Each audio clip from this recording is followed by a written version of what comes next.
Earth sign, Capricorn, Taurus, Virgo. Kumusta po kayo guys? Okay, so Earth sign, maraming salamat po sa walang sawang pagsubaybay sa ating pong mga reading. And paalala lang po guys, na ang reading po natin ay general reading lamang. So maaari po kayo guys makarelate, maaari rin naman pong hindi. So kaya gawing gabay lamang. Tignan po natin gabay kapalaran po ni Earth sign, Capricorn, Taurus, Virgo. Gabay kapalaran po.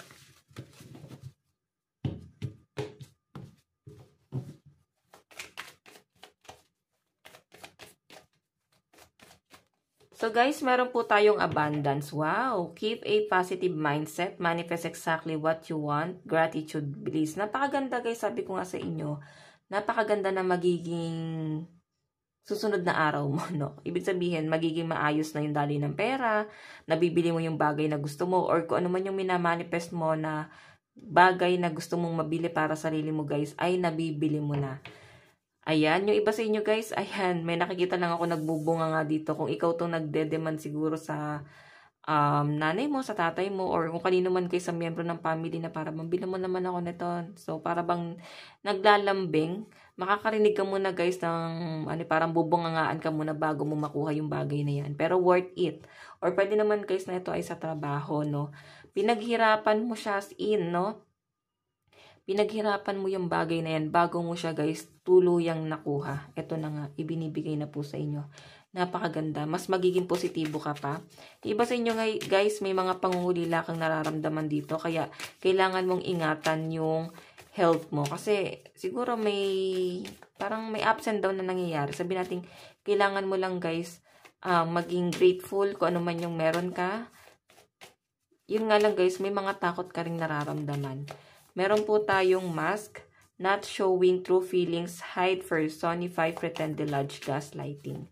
Tignan pa natin. So, mag-ingat ka sa mga matatamis na salita na maririnig mo ngayon mula sa person mo. Okay, ayun sinasabi dito, mag self-love ka, wag ka na magpapauto rito kay sa person mo. May nakikita ko rito guys, yung iba sa inyo.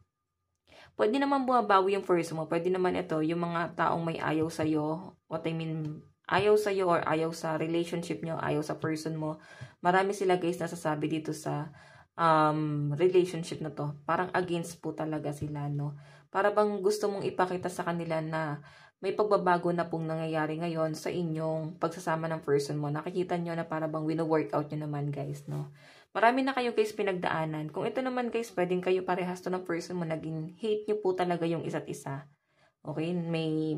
Nandun sa point na para bang naging enemy nyo yung isa't isa. Pero nandyan pa rin kayo, magkasama pa rin kayo. Si person, masyado pa rin guys ang malasakit sa inyo, nakasupport pa rin siya, and ganun ka rin sa person mo. Kahit na lagi kayo guys, may pagtatalo ni person. So, titignan pa natin ano pa po ang ipapakita rito. So, may mga ganun talaga guys. No? Sabi nga nila, love your enemy.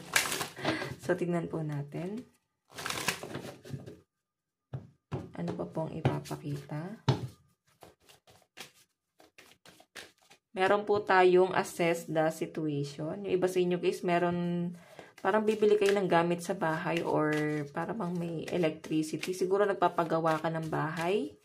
Or bibili ka ng sasakyan. Ayan. Meron tayong reveal what need to be seen. Meron tayong unleash your kindest self. Ayan. Nagpapakabait ka talaga. Ano ba itong nangyayari sa inyo guys? Okay. Siguro dahil Semana Santa. Nagpapakabait, no? Sa pinapakita sa akin dito guys, gusto mo ng katahimikan na. Gusto mo na lang ng kapayapaan. Ang daming stress na nangyari sa inyo guys, pero napakaganda naman guys ng binubunga ngayon. Okay? So, kailangan mo na lang iwasan yung mga taong may sinasabi against you. Hindi siguro kayo guys talagang nagkaintindihan kasi may misunderstanding na nangyari dito. Pero kahit ganun guys, may pag-uusap pa rin naman dito na parang kahit nakakaaway or kahit na pinagagalitan ka, ang daming pangaral na sinasabi sa inyo guys, hindi ka pa rin guys matitiis.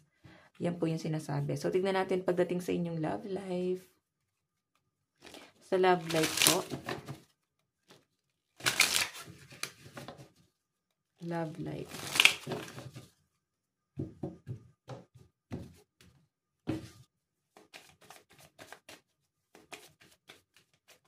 Meron po tayong 3 of Wands. Mukhang may biyahe kayo ng person mo. Sa mga may ano ba dito guys, in relationship. Mukhang meron po kayong biyahe ni person. Moving forward ibig sabihin may mga pinaplano kayo. Pwedeng banding nyo sa mga susunod na araw. Baka magde-date kayo. Ace of Swords. Ayan, dami nyong plano guys. Nakakatuwa naman to. 5 of Coins. Kahit na guys, mahirap ang buhay. Hindi nyo guys ito iniinda ni person. Or kahit na hindi naman ganun kaganda ang daloy ng pera ninyo ni person. Nandun sa point na para bang ine-enjoy nyo po yung company nyo parehas, no? Solid to. Kasi parang sobrang kontento po yung energy sa pinapakita sa akin, guys. Wino-workout nyo po talaga. Kahit minsan hindi kayo, guys, nagkakaintindihan ni person.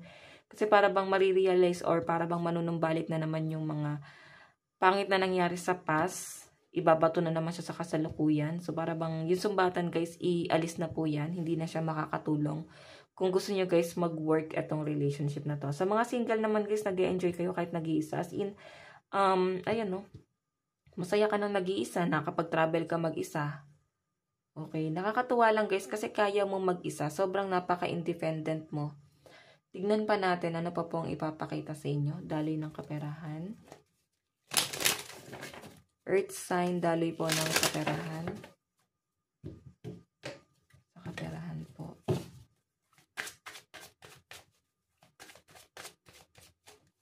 Meron po tayong, oh my God, the Hangman. Ibig sabihin, may pera kang nakatabi dito at hindi mo siya guys talaga ginagalaw. Pwedeng ito ay ipon mo.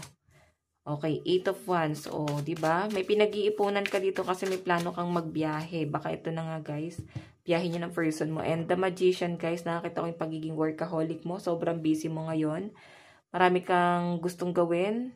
Gusto mong patunayan yung sarili mo ngayon sa person mo. Or pwede si person to guys, no? Na napaka-busy niya ngayon. Para bang feeling mo, nawawala na siya ng time sa inyo. Pero sa nakikita ko guys, nagpapaka-busy lang si person kasi gusto niya guys bumawi sa inyo. Okay, ayan, mukhang may biyahe kayo sa mga susunod na mga araw. Pwedeng i-open niya siya, i-open to ng person mo sa inyo. Or pwedeng siya ay galing sa abroad, pwedeng pauwi na siya galing abroad, no? Baka may pagkikita sa inyo. O iba sa inyo, guys, pwedeng pipetisyonin. Yun po yung pinapakita rito. Okay, tignan natin ang inyong advice. Meron po tayong uniqueness, unique perfect self-honor. Ayan, di ba? May kakaiba sa inyo, guys. May kakaiba sa inyo na sobrang minamahal sa inyo ng mga tao. Meron po tayong hidden wisdom, elemental, fairy, uncover. Ayan, ibig sabihin yung mga spirit gabay mo guys, nandyan lang sila. Baka meron kang nakikitang repeating numbers, ibig sabihin meron pong mensahe sa inyo ang inyong mga spirit guide. Maaring ito ay paalala or pwedeng warning. So, ayan guys, tignan mo na guys sa ating Google, angel number, kung ano man yung number na nakita mo, no? So guys, ang lucky number mo is 12 and 13. Ito lang naman po ang inyong reading. Hanggang sa muli, God bless and love you all. Thank you.